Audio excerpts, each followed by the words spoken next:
Chegou a hora de o pastor ser ferido e o rebanho espalhado. Cristo seria ferido de morte, enquanto seus discípulos seriam espalhados por todo o mundo. Jesus determinara que suas últimas horas seriam passadas ao lado dos seus discípulos, preparando eles para a tribulação que estava por vir. No entanto, após a ressurreição e a ascensão de Jesus, a tribulação parecia suave. Foi quando alguém atirou a primeira pedra. Saulo, perseguidor da igreja, viu e consentiu com a morte de Estevão. Estevão é o protagonista de um episódio muito inspirador da narrativa bíblica. Ele pregou e logo em seguida foi apedrejado. Ele é considerado o primeiro mártir da igreja. O que vem a seguir reflete perfeitamente a famosa frase que anos depois Tertuliano diria: o sangue dos mártires é a semente da igreja. Em 3 séculos, a igreja cresceria a ponto de somar metade da população do Império Romano. Mas antes disso, vinha a perseguição que Jesus tinha preparado seus discípulos a enfrentar. Após relatar a gloriosa morte de Estevão, as Escrituras afirmam: e Saulo consentia em sua morte. E logo em seguida, o relato de Lucas declara: naquele dia teve início grande perseguição contra a igreja de Jerusalém. Todos foram dispersos, exceto os apóstolos. Saulo pediu permissão ao sumo sacerdote para prendê-los do caminho. Eram assim que eram conhecidos os primeiros cristãos.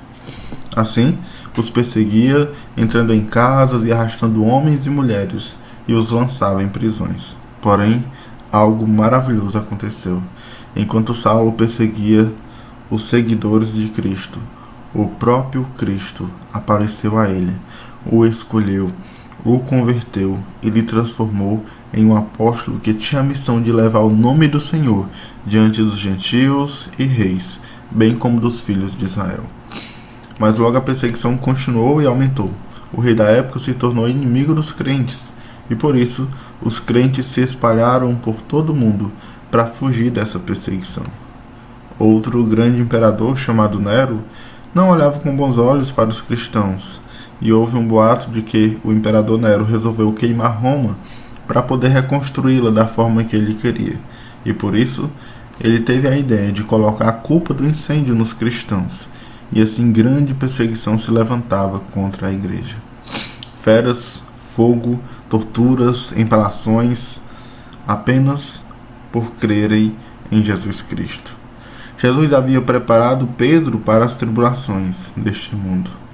Agora, cabia a Pedro preparar os demais cristãos. E foi pensando nisso que ele escreveu sua primeira carta.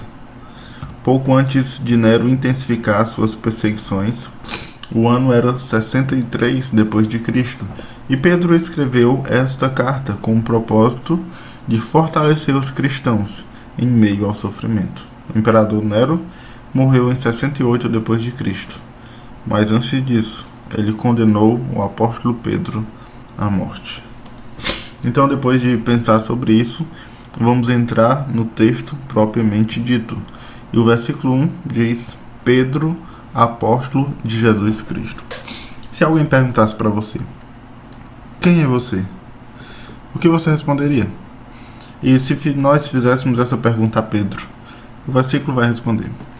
O texto que nós temos em mão é uma carta, e numa carta o remetente se identifica e depois identifica seu destinatário. Aqui, Pedro se identifica como apóstolo de Cristo. Mas antes de Pedro ser um apóstolo, ele era apenas um pescador. Era iletrado, sem formação, alguém comum, como a maioria de nós. Mas Deus tinha um plano para ele. Jesus o escolheu, discipulou, treinou, e Pedro se tornou um dos maiores líderes da Igreja de Cristo. Hoje, temos em nossas mãos essa carta, escrita por ele e que foi inspirada por Deus. O nome Pedro significa rocha. E em sua carta, ele chama os cristãos a serem firmes como rocha, mesmo em meio ao sofrimento. Pedro sabia muito bem o que era o sofrimento.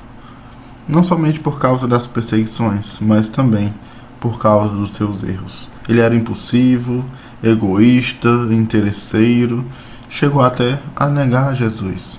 Com certeza, essa foi a sua maior dor. Foi aí que Pedro teve o seu coração rasgado.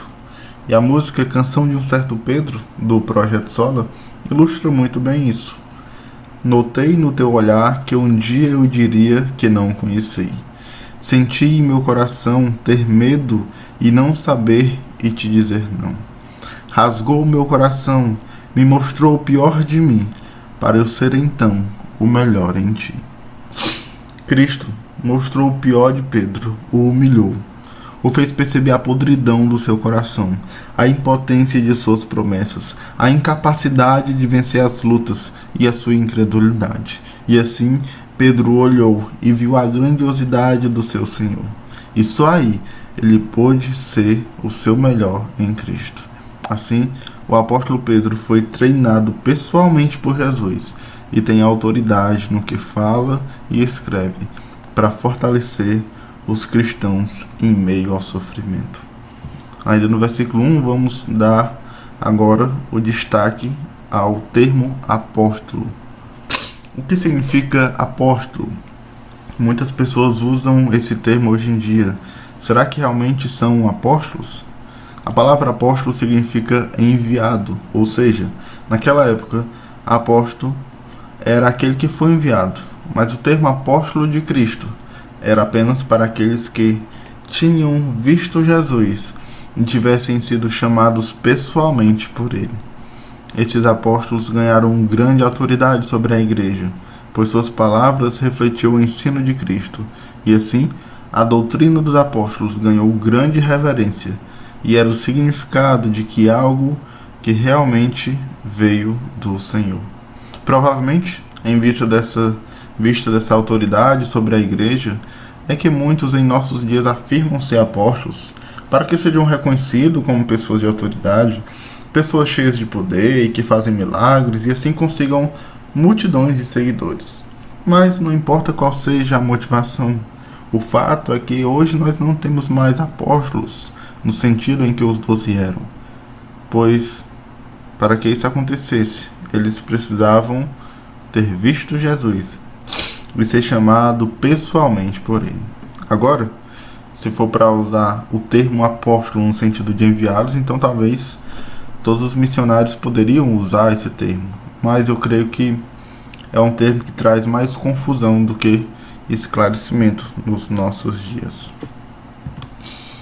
E aí, na continuação do versículo 1, Pedro, apóstolo de Jesus Cristo, aos eleitos que são forasteiros da diáspora, do Ponto, na Galácia, na Capadócia, na Ásia e na Bitínia. Então, após vermos o remetente, agora vamos olhar para os destinatários da carta. Quem são eles? São os forasteiros da diáspora. Certamente você já cantou o conhecido hino: sou forasteiro aqui, em terra estranha estou, do reino lá do céu, embaixador eu sou. E aí, portanto, você entende muito bem o sentido de forasteiro. Afinal, você é aquele que é estranho à terra onde se encontra. E é assim que nós devemos nos comportar. Mesmo que nosso coração queira se aconchegar nos confortos que o mundo oferece, nós devemos ter em mente que nosso lugar não é aqui. Nossa esperança está prometida para um novo céu e uma nova terra. Mas os cristãos a quem Pedro estava escrevendo, eles não precisavam nem se esforçar para lembrar que eram forasteiros, porque eles passavam por muitos sofrimentos, tribulações, e isso deixava bem claro para eles que eles eram forasteiros. E a palavra diáspora nos lembra justamente disso: um grupo que foi forçado a sair da sua pátria e a se espalhar. Era assim a vida dos cristãos que foram impactados com a perseguição. Eles estavam aflitos, em conflito, imergidos em um mar de sofrimento, tantos questionamentos, tantas perguntas. Onde estava o Deus deles? E é por isso que no decorrer da carta, Pedro chama seus leitores a estarem preparados para responder a todos que pedissem razão da esperança que eles tinham. Pedro cita alguns lugares onde esses cristãos estavam dispersos. Ponto se refere a uma região na costa do Mar Negro, onde hoje é a Turquia. Galácia era o nome de uma província do Império Romano na Anatólia, também hoje na Turquia. Capadócia, uma região semiárida ali da Turquia também. Ásia, que é diferente da Ásia que nós conhecemos hoje, mas era a região da Anatólia. E Bitínia, que é uma região noroeste da Ásia Menor, na costa do Mar Negro. Então não importa o lugar onde você mora, nós somos forasteiros, nós somos peregrinos. Aqui não é nossa casa, aqui não é o nosso lar. Certa vez, depois de uma aula aqui no seminário, um aluno perguntou a um pastor: "O senhor está indo para casa agora?" E ele respondeu: "Eu só vou para casa quando o meu Senhor me chamar." E aí, tirando a brincadeira do momento, o que cai sobre nós é uma verdade muito pesada, de que realmente aqui não é o nosso lar. Nós só estamos de passagem. 80 ou 100 anos e aí já não estaremos mais aqui. Ou quem sabe, daqui a um segundo e Cristo nos chamará e aí nós estaremos em nosso lar com Cristo. Mas enquanto vivermos aqui, temos que viver com as regras do nosso lar celestial. Nossa ética deve ser a ética do reino. Talvez as pessoas vão lhe perseguir, vão resumir suas ideias como sendo ideias de que não aproveita a vida. Vão lhe chamar de alienado, vão lhe menosprezar, apenas porque você é cristão. E se isso nunca aconteceu, então experimente defender as verdades bíblicas que são polêmicas no mundo. Experimente defender que o aborto é errado. Experimente ser a favor da vida. Experimente defender o conceito bíblico de família. Ou então, prezar pelos relacionamentos do padrão bíblico que condena o adultério, condena a homossexualidade. Ou então, quando falar sobre política, você não vai apoiar a corrupção independente do ganho que você tenha com ela. Então, dessa forma, o mundo vai lhe chamar de antiquado, imaturo, mente fechada. E aí vão lhe acusar de homofobia, de ser preconceituoso e vão lhe perseguir de alguma forma. E se tudo isso não bastar, virá momentos difíceis na sua vida. E esses momentos têm um propósito. E aí Tiago concorda plenamente com Pedro quando diz: "Meus irmãos, tende por motivo de toda alegria o passardes por várias provações, sabendo que a aprovação da vossa fé, uma vez confirmada, produz perseverança. Ora, a perseverança deve ter ação completa, para que sejais perfeitos e íntegros e em nada deficientes." O momento que nós estamos vivendo talvez nunca tínhamos vivido antes, né? Algo singular em nossas vidas. Mas nós sabemos que não há nada novo debaixo do sol. E é o que sempre há é pecados e consequência de pecados.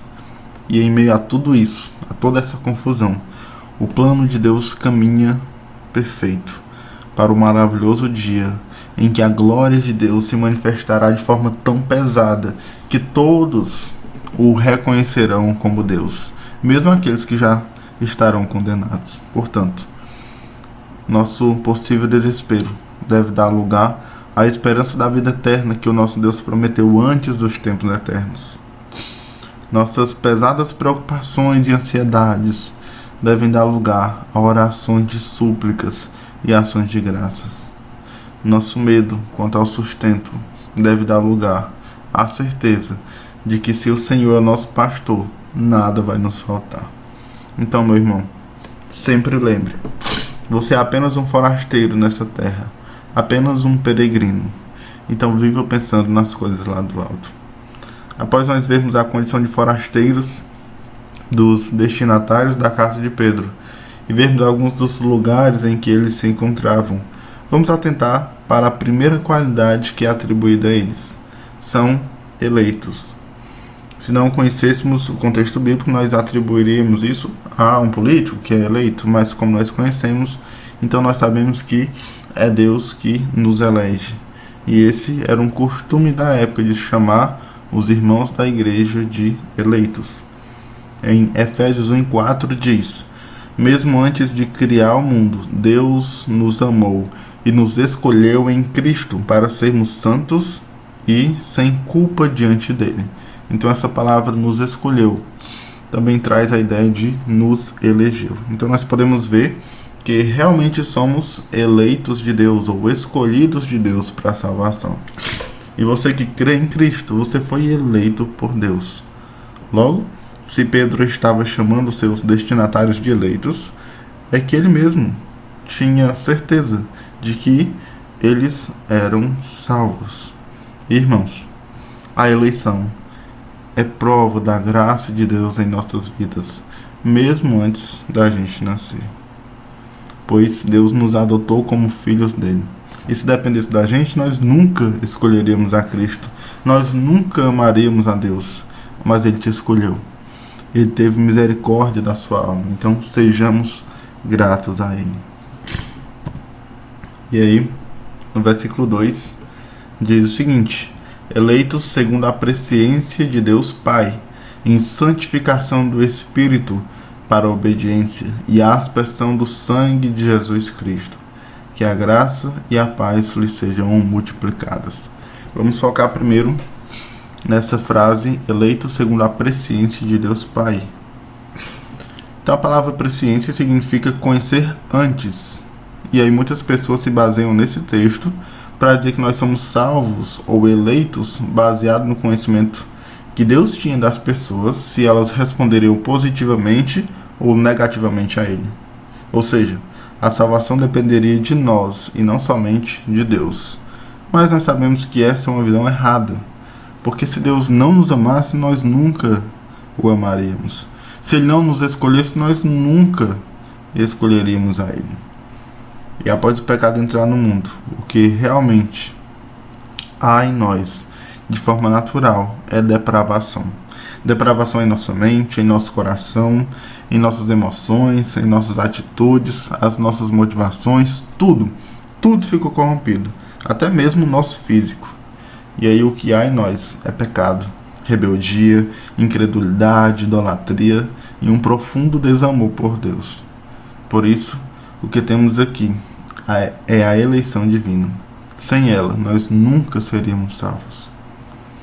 Ele resolveu nos escolher. Efésios 1:5 declara: nos predestinou para Ele, para sermos adotados como seus filhos, por meio de Jesus Cristo, segundo o propósito da sua vontade. Então, Ele nos elegeu segundo a sua vontade, e baseado em sua presciência, Ele conhecia tudo sobre nós. A Bíblia diz que Jesus veio para salvar o perdido. E Deus sabia tudo sobre nós, nossas ações, pensamentos, motivações, e é por isso que Ele sabia que nós precisávamos de salvação. Só que nós nunca iríamos atrás dele para buscar essa salvação. E então, Ele te escolheu.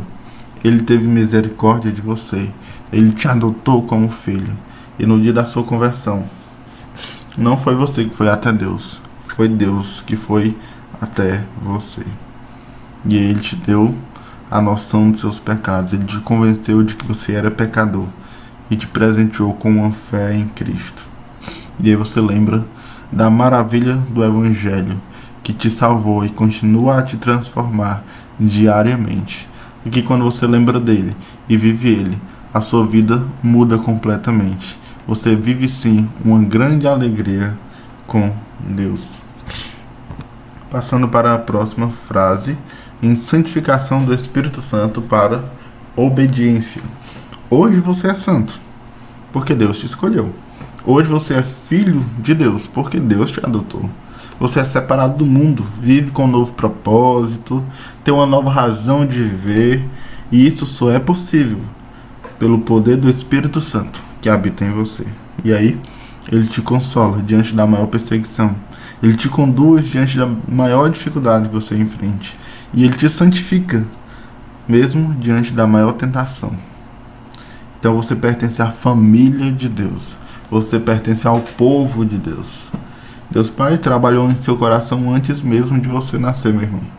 E o Deus Espírito Santo trabalha hoje, te transforma hoje. E a minha oração é para que Ele continue a te transformar. Assim você pode obedecer a Deus. No dia da sua conversão você recebeu um poder. E esse poder é o poder de obedecer a Deus. Antes você era escravo do pecado. Hoje você é liberto em Cristo. E aí Lembre-se que a obediência é a melhor forma de você demonstrar o seu amor a Deus. Passando para a próxima frase do versículo, e a aspersão do sangue de Jesus. E nós vemos aí claramente a Trindade, falando de Deus Pai, Deus Espírito e Deus Filho. Deus Pai, Ele te elegeu. Deus Filho, Ele te redime. E Deus Espírito, Ele te santifica. E todos os sacrifícios do Antigo Testamento que os judeus faziam, sobre gratidão, sobre perdão de pecados, todos eram sombras do sacrifício perfeito de Cristo, onde um homem Deus poderia morrer pela raça humana e ao mesmo tempo pagar pelo preço da ofensa contra um Deus eterno e que exige uma punição eterna. É dessa forma que Cristo é um sacrifício perfeito para nos salvar, porque Ele é homem, Deus.